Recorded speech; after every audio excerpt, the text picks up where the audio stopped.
আসসালামু আলাইকুম। সকলকে আমন্ত্রণ আনন্দ টিভি সংবাদে। আপনাদের সঙ্গে আছে আমি সুমাইয়া আজাদ। করোনা মহামারী ও সাহায্য সহযোগিতার অভাবে ভালো যাচ্ছে না রাজধানীর হকারদের দিনকাল। কমেছে আয়, বেড়েছে ব্যয়, নেই সন্তোষজনক ক্রেতা উপস্থিতি। বাধ্য হয়ে বদলেছেন হকারের ধরন, তাতেও দেখছেন না আশার আলো, কাটছে না কালো মেঘের ছায়া। সংসার চালাতে হিমশিম খেতে হচ্ছে প্রতিনিয়ত।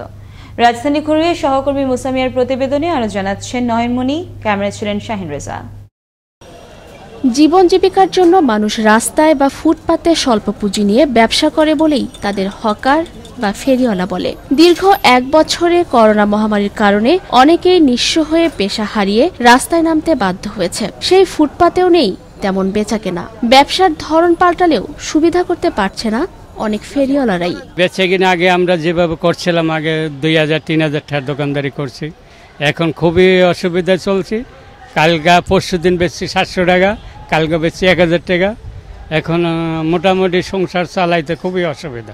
পরিস্থিতি খুব খারাপ, মানুষের রাস্তাটা বড় না, আমাদের সমাজ খুব কম, আমাদের খুব সমস্যা আছে। পরিবার পরিজন নিয়ে বেঁচে থাকার জন্য সামান্য পুঁজি নিয়ে রাস্তায় বা ফুটপাতে দাঁড়ালেও সরকারি আইন শৃঙ্খলা বাহিনীর লোকজন দাঁড়াতে দেয় না। সেই সাথে রাস্তায় তেমন মানুষের সমাগম না থাকায় বেচা বিক্রিও ভালো নেই। কাজের সংখ্যা কম দেখে মনে করেন এই করোনার অবস্থায় আমি অনেক ফুরে বসে কাজ করতে আছি। এরপরে তো মনে হয় কাজকর্ম কম, আমার সংসার চালাইতে খুব কষ্ট হয়, মানে এই পরিস্থিতির ভিতরে আছে।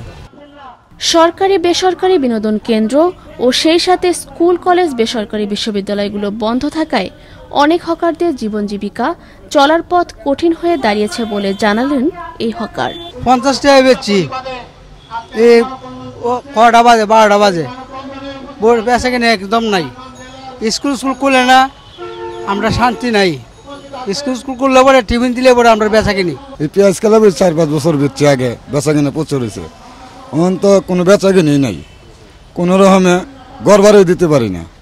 করোনার ভিতরে আমাদের সংসার চলা অনেক কষ্ট হয়ে যেত। যখন মহামারী করোনা ভাইরাসের প্রাদুর্ভাবের কারণে বেকারত্ব যেন সাধারণ মানুষের জীবনে দুর্বিষহ হয়ে না দাঁড়ায়। সরকারি ও বেসরকারি সহায়তা সহ বিত্তবানরা যেন সহযোগিতার হাত বাড়িয়ে দেয়, এমনটাই প্রত্যাশা সকলের।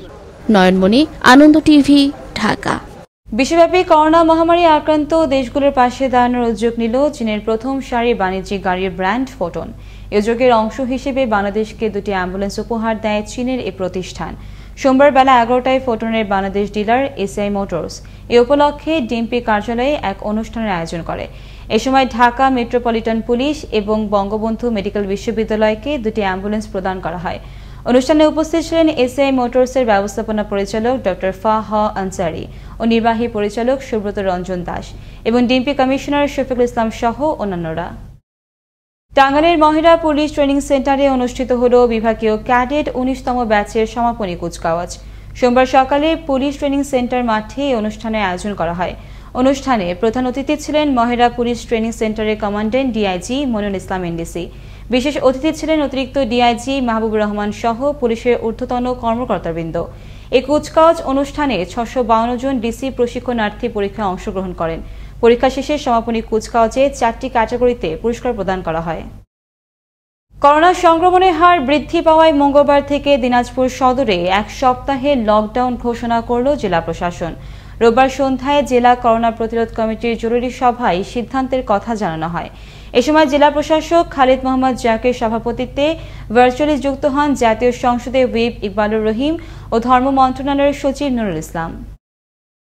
কুষ্টিয়ায় নারী ও শিশুসহ 3 জনকে গুলি করে হত্যার ঘটনায় অভিযুক্ত পুলিশের সহকারী উপপরিদর্শক সৌমেন রায়কে একমাত্র আসামি করে কুষ্টিয়া মডেল থানায় একটি হত্যা মামলা দায়ের করেন নিহতের শাকিলের বাবা মেজবার রহমান। সোমবার দুপুরে অভিযুক্ত সৌমেনকে আদালতে হাজির করা হয়। এদিকে রোববার রাতে পুলিশি হেফাজতে প্রাথমিক জিজ্ঞাসাবাদে ঘাতক সৌমেন হত্যার কথা স্বীকার করে বলে জানান কুষ্টিয়া জেলার অতিরিক্ত পুলিশ সুপার ফরহাদ হোসেন খান। উদ্বোধনের অপেক্ষায় প্রধানমন্ত্রীর প্রতিশ্রুত Sirajganj Shahid M Mansur Ali medical college ও 500 শয্যা বিশিষ্ট হাসপাতাল। ইতিমধ্যে সম্পন্ন হয় হাসপাতালটির 90% কাজ। ভৌত অবকাঠামো নির্মাণ শেষে চলছে অভ্যন্তরীণ সাজসজ্জা ও প্রয়োজনীয় যন্ত্রপাতি বসানোর কাজ। আর চলতি মাসে হাসপাতালটির আউটডোরে মিলবে চিকিৎসা সেবা। পুরো কাজ শেষ হলে 32 লাখ মানুষ পাবেন এর সুফল। সিরাজগঞ্জ থেকে সাধন কুমার দাসের তথ্য ভিডিও চিত্রে দেখুন ডেস্ক রিপোর্ট। প্রধানমন্ত্রী শেখ হাসিনার নির্বাচনী প্রতিশ্রুতি অনুযায়ী Sirajganj Shahid M Mansur Ali medical college ও 500 শয্যার হাসপাতাল নির্মাণ এখন পুরোপুরি দৃশ্যমান। জাতীয় 4 নেতার অন্যতম সিরাজগঞ্জের কৃতি সন্তান শহীদ এম মনসুর আলীর নামে 2016 সালে এই হাসপাতাল ও মেডিকেল কলেজের নির্মাণ কার্যক্রম শুরু হয়। সিরাজগঞ্জ সদরের শিয়ালকোল এলাকায় 30.90 একর জায়গা জুড়ে গড়ে তোলা হয় আধুনিক মানের এই মেডিকেল কলেজ ও হাসপাতাল। চলতি মাসেই এই হাসপাতাল ও মেডিকেল কলেজের আউটডোরে মিলবে চিকিৎসা সেবা। সে লক্ষ্যেই এখন দিনরাত চলছে হাসপাতালের সাজসজ্জা ও যন্ত্রপাতি বসানোর কাজ।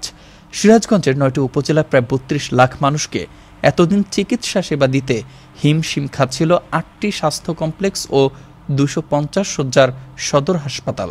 জেলা শহরের প্রাণকেন্দ্রে এই মেডিকেল কলেজ ও হাসপাতালটি এখন স্থাপিত হওয়ায় এখনকার মানুষকে আর চিকিৎসার জন্য বগুড়া, রাজশাহী এমনকি ঢাকা যেতে হবে না। উত্তরাঞ্চলের মানুষের স্বাস্থ্য সেবা যেন তৃণমূল পর্যায়ের মানুষ যেন স্বাস্থ্য সেবা পায়, সেই ব্যবস্থাটি যেন দ্রুততম সময়ের মধ্যে করে। আর এই কার্যক্রমের মধ্যে দিয়ে সিরাজগঞ্জের গণমানুষের স্বাস্থ্যসেবা নিশ্চিত হবে এবং তাদের আর ঢাকা বা বগুড়া বিভিন্ন জায়গায় রোগী নিয়ে দৌড়াদৌড়ি করতে হবে না। শিক্ষা বিস্তারে একটা বড় ভূমিকা পালন করবে, তেমনি ব্যবসা বাণিজ্যের ক্ষেত্রে, আর্থসামাজিক উন্নয়নের ক্ষেত্রেও আমাদের এই মেডিকেল কলেজ অনেক বড় ভূমিকা পালন করবে বলে আমরা বিশ্বাস করি। 882 কোটি 52 লাখ টাকা ব্যয়ে এই মেডিকেল কলেজ ও হাসপাতালটির নির্মাণ কাজের 90% শেষ হয়েছে বলে জানালেন হাসপাতালটির সহযোগী অধ্যাপক।